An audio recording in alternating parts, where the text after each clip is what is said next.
What is up, everybody? In today's video, we will be talking about a significant Arctic blast that's going to be heading to a lot of the eastern and central U.S. and a potential snowstorm that could occur in the central U.S. in the start of January. Let's get into this video. Alright guys, if we look at the future here, it is going to get really cold across these areas. If we look at the 8 to 14 day temperature outlook valid from January 7th to 13th of 2025, we have a massive area of extremely below average areas. This is almost 90 to 100% below average across this entire part of the central U.S. The only area that's looking at warmer weather is the western U.S., but the eastern and central U.S. is looking in for a massive cold plume of Arctic blasts to come in across these areas. Look at the European model here. It's going to get very, very cold across these areas, guys. We're looking at just constant cold weather. Look, so we're going to get a first plume around the 2nd of January, where it's going to get down to about 28 degrees, 26 degrees across a lot of the U.S. In these regions, it's going to be pretty cold. But this is just a start, guys. Once we get to around the 4th, it's going to keep staying cold. And we're just going to stay below freezing for a lot of the U.S. Maybe the only exceptions are towards these areas down here. But, man, this entire part of the U.S. is going to be at some very, very, very cold weather. If you're looking at this, look at the temperature out. Look at these temperatures.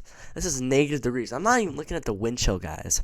Who knows what the wind chill could be. But this is almost the entire U.S. seeing below freezing temperatures here. This is very, very cold and below average for this time of year. Look at that. -8, -11, 2 degrees in Chicago, -8 in Twin Cities, Des Moines, -13. Remember, this is really far out. We're looking at 234 hours out here.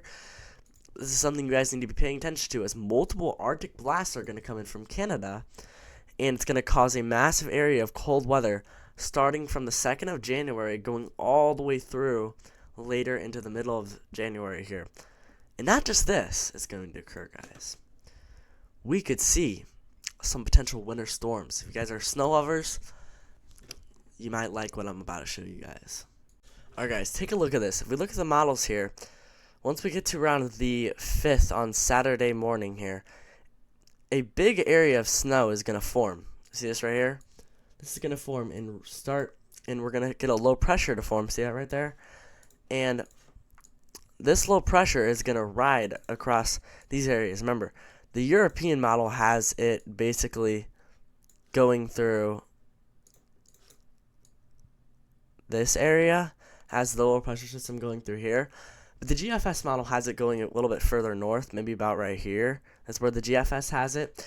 So it's really uncertain. This storm could go further north, or it could go further south here, about 100 miles or so south or north. This is why this is really uncertain. This is far out, so take this with a grain of salt, especially with that temperature outlook we were looking at, with the temperatures we were looking at earlier. Take that all with a grain of salt here.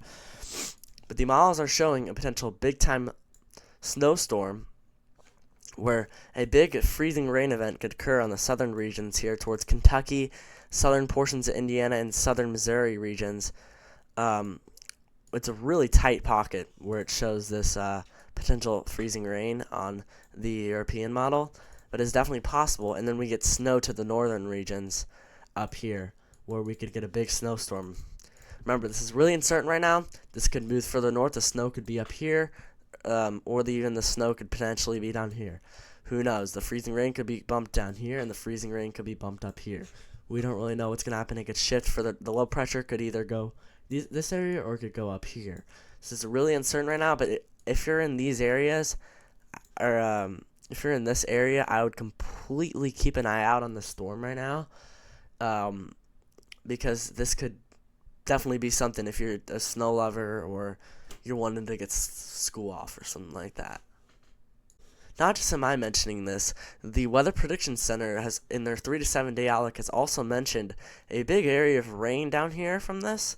And they've mentioned a little freezing rain area right to the south of St. Louis, including areas like Paducah, Evansville, and southern Illinois, southern Missouri, southern Indiana, and central and western portions of Kentucky here.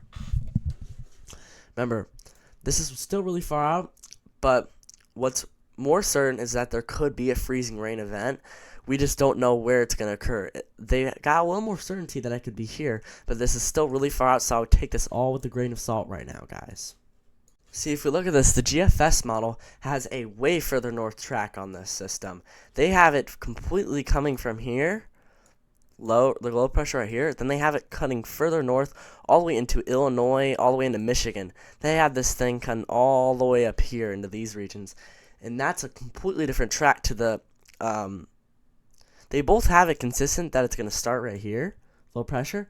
But it's really uncertain once it gets to these areas. This is why this is really uncertain, and we'll probably get more confidence. I'll make another video out in the future on this here. But if we look, this shows the freezing rain getting further north into these regions, and the snow cutting way further north into these regions. This is why there's a lot of uncertainty across these areas, and I think anywhere in this part of the U.S. needs to be really weather aware on this future system. I will make more updates in the future in a few days or so once we get more certain to this system. Hope everybody did enjoy this video, and bye everyone.